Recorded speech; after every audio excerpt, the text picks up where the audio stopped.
Let's increase the volume. Let's increase the volume. Okay, this week we're reading from Political Ideologies and Introduction, Andrew Hayward. It's a nice book. We need to get some core basic concepts down. And it's political season. It's always political season, really, because everything is politics, right? Everything comes from your mind. And every time you express something from your mind, it's going to affect the social arrangement. And that means there's politics. Because there's policies that have to be implemented. Even a parent with their child has policies. So these people who say they don't do politics are insane. Of course you do politics. We all do. Politics is just policies, implementing policies. You have policies around your house, you have policies in your personal life. Too much stuff gets reduced to the personal for me, but remember, human beings are group beings. Group animals, group beings, group creatures, whatever you want to say.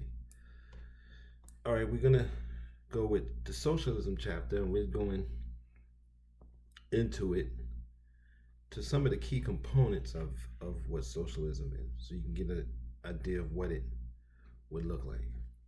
Cooperation. If human beings are social animals, socialists believe that the natural relationship among them is one of cooperation rather than competition.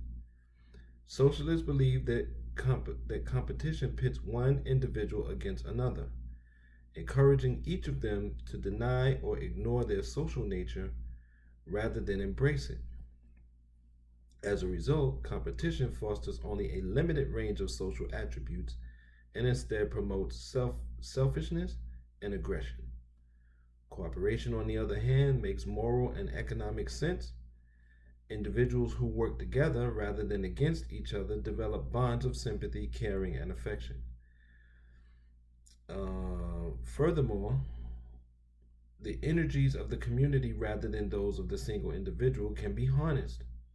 The Russian anarchist Peter Kropotkin,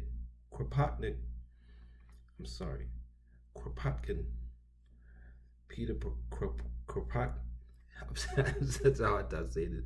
Peter Kropotkin, for example, suggested that the principal reason why the human species had survived and prospered was because of its capacity for mutual aid.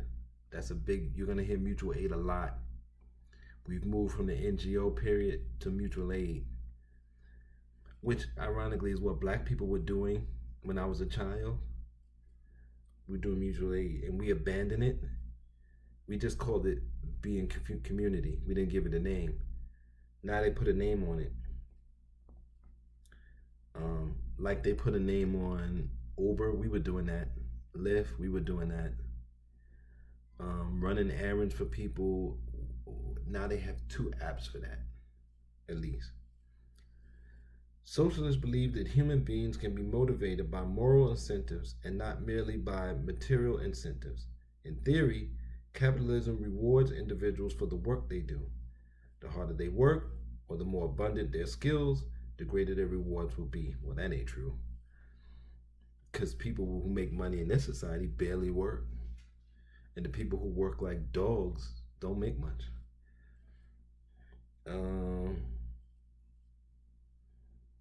Socialists believe that human beings can be motivated by moral incentives and not merely by material incentives. I don't know if that's true either.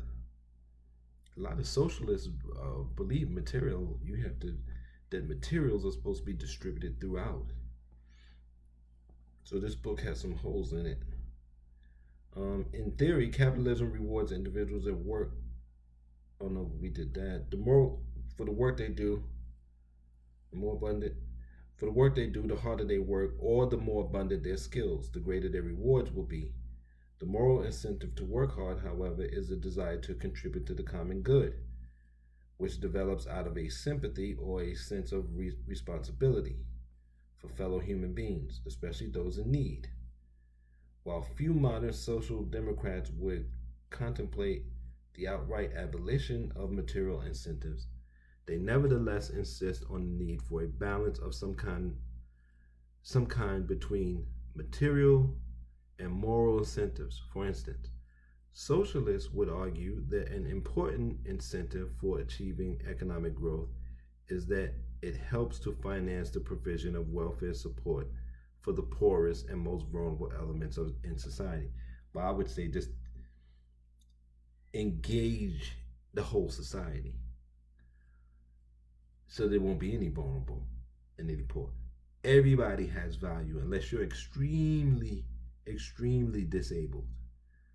And that's like very small. If is it 1% of this society that's extremely disabled, can't do anything? And even those people, sometimes I've seen people take care of those people, and sometimes they get a reward out of it. They get close to the person. So um, I think socialism means engaging every single person, every single human being. And then, for those who really, because we all work. We all work. The people that you call bums, just live on the street, that's work. I was homeless. I'm telling you, it's work. The energy that you spend, that you burn up, you ruin your legs because you're always walking, you're always on your feet. Police are always moving you from spot to spot, or people get uncomfortable with it, especially with black men are just hanging around. They get uncomfortable when we're in the neighborhood anyway. So you're always walking, you're always moving, you don't have anywhere to go, so you're wandering around a lot. If you're in a shelter, you don't want to stay there, you just want to sleep there. If you do sleep there, they're very dangerous. But I used to go really late at night because it was so dehumanizing. It was actually more dehumanizing than sleeping on the trains and things like that. You slept on the trains, people left you alone. When you go into the shelter, the security guard dehumanizes you. Then you go upstairs and God, just some of the people who live in there are dehumanized, and then you have a roommate. This uncivilized. It's just dehumanization all the way around. The socialist commitment to cooperation has stimulated the growth of cooperative enterprises designed to replace the competitive and hierarchical businesses that have proliferated under capitalism. Both producers and consumers, cooperatives have attempted to harness the energies of groups of people working for mutual benefit. In the UK, cooperative societies sprang up in the early 19th century. These societies bought goods in bulk and sold them cheaply to their working class members. The Rochdale pioneers set up a grocery shop in 1844, and their example was soon taken up throughout industrial England and Scotland. Producer cooperatives, owned and run by their workforce, are common in parts of northern Spain and former Yugoslavia, where industry is organized according to the principle of workers, self-management. Collective farms in the Soviet Union were also designed to be cooperative and self-managing, though in practice they operated within a rigid planning system and were usually controlled by local party bosses. Another thing about this competition, competitive thing, maybe different humans do it different. I'm not so sure that's natural to us. Now, I will say, when you're a group going against another group, that always seems to be more human than just individuals doing individual. You know what I mean? I got to beat all of you out, and each person got to beat everybody out, and this person got to beat everybody out. But clans or tribes or groups going against other tribes, that's why sports is so natural and so great. The problem most people have with sports is that the owners of the teams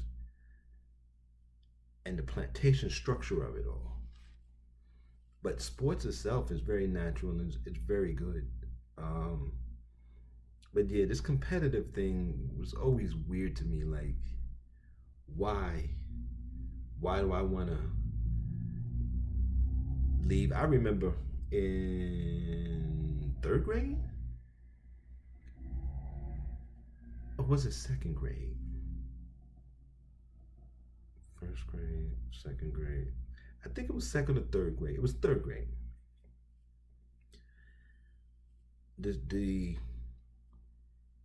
kid next to me in class, I had finished my work early. Used to always finish my work early. As you could tell, I like studying and learning.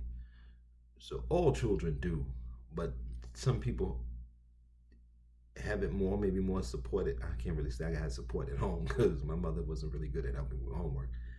But I wasn't discouraged from learning. So anyway, this child that was sitting next to me, he was struggling and I was helping him. And the teacher saw me talking and took my book for helping him. And I said I was helping him. You were talking in class, you were talking in class. White teacher, racist. I think her name was Miss Rothstein.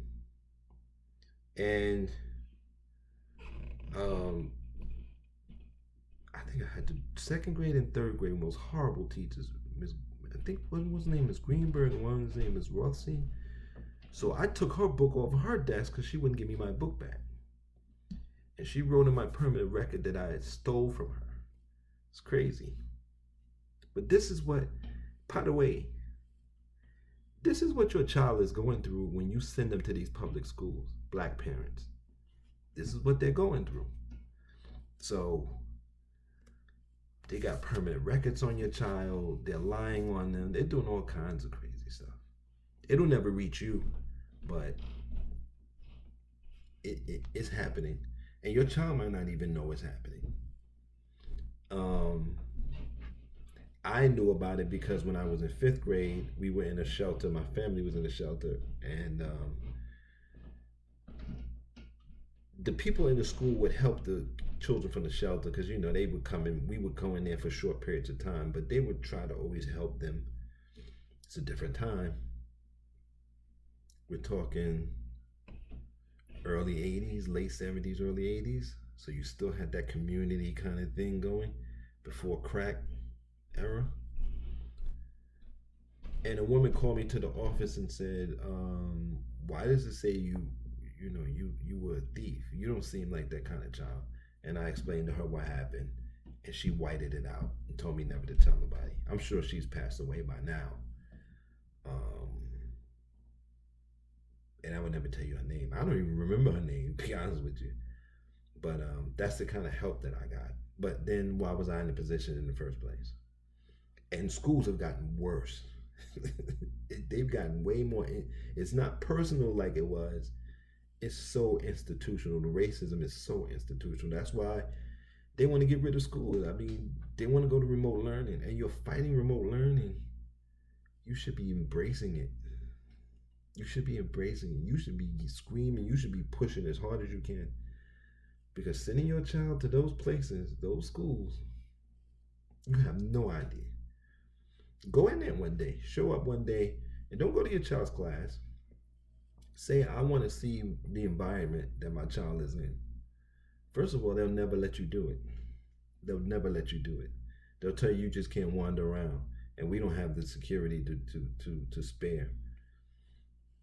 They'll tell you they manage your movements. You have to go to the front desk, to the office, that's it. And that right there should tell you everything you need to know. They'll tell you it's for security reasons, but if you're dumb enough to believe that, I got a bridge in Brooklyn I can sell you. Nice bridge, just been redone, just been tightened up, renovated. I'll see you next time for more on socialism. This week, socialism. Next week, we're going to do another thing. The week after that, we'll do another topic. So we're going to do all these different ideologies, the fundamental, get the foundations right. Until next time, support you know how to support. Hit all the links. And please take care of yourself. and be safe. I found out today the ATM section, the bank where I use, they close when the bank closes. They don't let you in after hours, which is the whole purpose of having the ATM, 24-hour access. And I asked the worker today, well, what happened? Why y'all closed the... well, first people were sleeping in there. She said, that wasn't so bad. We understand that. Think about that statement.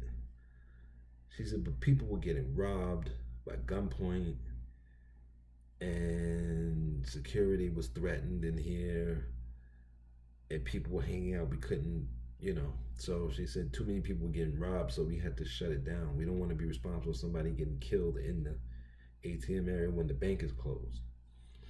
So now we have no access to the ATM. You can use the drugstore ATM, which is compatible with my card, but it's right by the front door, and it's just saying rob me.